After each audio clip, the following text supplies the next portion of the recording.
SIR की आग में सुलग रहे बिहार में एक बड़ा घोटाला सामने आया है 80,000 करोड़ का।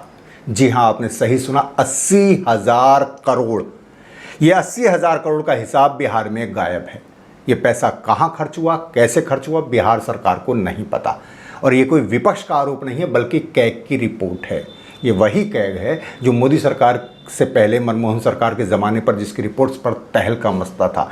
मनमोहन सरकार के पतन में कैग रिपोर्ट्स का एक बड़ा हाथ है, महत्वपूर्ण भूमिका है। ये वही कैग है जिसकी रिपोर्ट्स लीक कराकर सूत्रों के हवाले से बीजेपी ने दिल्ली में दिल्ली विधानसभा चुनाव से पहले आम आदमी पार्टी की सरकार को घेरा था।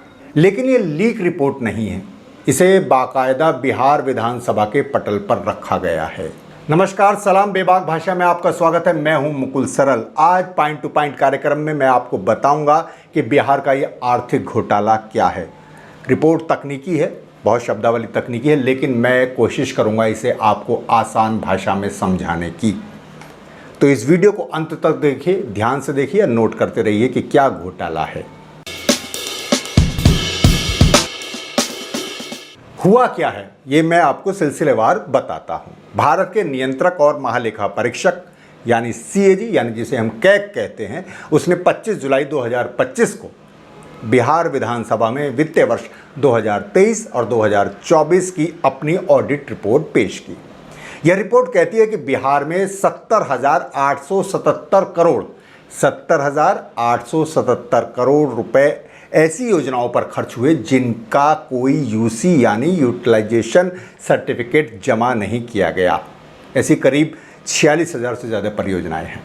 इसके अलावा 9,205, जी हाँ, 9,205 करोड़ रुपए एडवांस में लिए गए, पर उनके खर्च का भी कोई डीसी यानी डिटेल्ड कंटीजेंट बिल जमा नहीं किया गया। ये यूसी और डीसी क्या है आप समझ लीजिए। यूसी यानी यूटिलाइजेशन सर्टिफिकेट, ये वह सर्टिफिकेट होता है जो योजना का काम पूरा होने के बाद दिया जाता है, जिससे पता चलता है कि पैसा सही काम में खर्च हुआ है।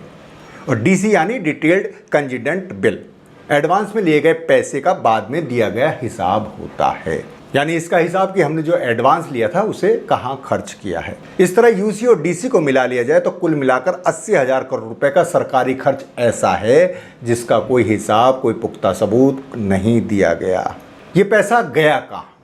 सरकार ने पैसा अलग अलग विभागों को दिया था। जो रिपोर्ट में सामने आया है उसके अनुसार पंचायती राज विभाग को 28,154 करोड़ रुपया दिया गया, शिक्षा विभाग 12,624 करोड़, शहरी विकास 11,066 करोड़ रुपया, ग्रामीण विकास 7,800 करोड़ रुपया और कृषि विभाग को 2,108 करोड़ रुपया दिया गया।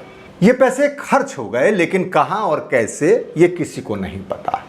सरकार के पास ना रसीद है, ना बिल है, ना कोई रिपोर्ट। तो क्या ये भ्रष्टाचार है, गबन इसे माना जाए? कैग सीधे यह नहीं कहता कि पैसा चोरी हो गया है, लेकिन जब खर्च का कोई सबूत, कोई साक्ष्य नहीं मिलता तो शक पैदा होना स्वाभाविक है। कोई भी प्राइवेट कंपनी या बैंक अगर इस मामले में ऐसा होता जो अपना हिसाब न दे पाता तो उस पर आपराधिक मामला दर्ज होता, और कोई गैर बीजेपी या गैर एनडीए सरकार होती तो उसे गिराने का पूरा इंतजाम कर लिया जाता। जैसे मैंने अपने इंट्रो में आपको बताया कि कैग वही संस्था है जिससे मनमोहन सरकार हिली थी। यही कैग 2010, 2012, 14 के बीच बहुत चर्चा में था। आपको याद होगा 2G स्पेक्ट्रम घोटाला, कोयला आवंटन घोटाला, कॉमनवेल्थ घोटाला, तमाम घोटाला। इन सब मामलों में सीएजी की रिपोर्ट यानी कैग की रिपोर्ट ने मनमोहन सिंह सरकार को भ्रष्ट दिखाने का नैरेटिव बनाया। मीडिया, संसद और न्यायपालिका तीनों में भूचाल आ गया। 2014 में कांग्रेस की हार का एक बड़ा कारण इन्हीं रिपोर्ट और इन्हीं भ्रष्टाचार के आरोपों को माना गया। इसी तरह एन चुनाव से पहले, आपको पता है दिल्ली में अभी चुनाव हुए हैं फरवरी में, उससे पहले कुछ रिपोर्ट लीक होती हैं कैग के हवाले से कि कैग की रिपोर्ट आई है, ऑडिट रिपोर्ट आई है, जिसे अरविंद केजरीवाल सरकार छिपा रही है, आतिशी सरकार छिपा रही है, और एक राजनीतिक तूफान खड़ा हो जाता है। जबकि उस समय यह रिपोर्ट आधिकारिक तौर पर सदन के पटल पर भी नहीं रखी गई थी, लेकिन मीडिया और बीजेपी के हवाले से जनता तक तमाम तरह की खबरें पहुंचती रहीं। अब सवाल है कि बिहार में ये 70,000 करोड़ कहें या इसे 80,000 करोड़ यूसी या डीसी मिलाकर, इस पर चुप्पी क्यों है? न टीवी पर डिबेट हो रही है, न संसद या विधानसभा में कोई सवाल और हंगामा है।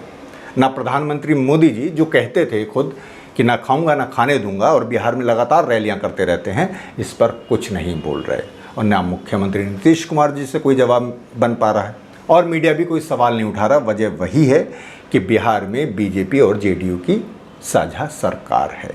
यह विडंबना ही है कि अब वह आर्थिक अपराध हो या हत्या, लूटपाट और बलात्कार जैसे अपराध, इन्हें भी राजनीतिक चश्मे से देखा जाता है।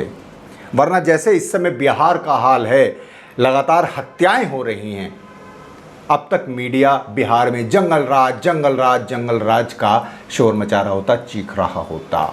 हालांकि बिहार का विपक्ष अभी एसआईआर के मुद्दे पर उलझा हुआ है, लेकिन ये तय है कि चुनाव आते आते ये घोटाले का आरोप, ये भ्रष्टाचार का आरोप एक बड़ा मुद्दा बनेगा।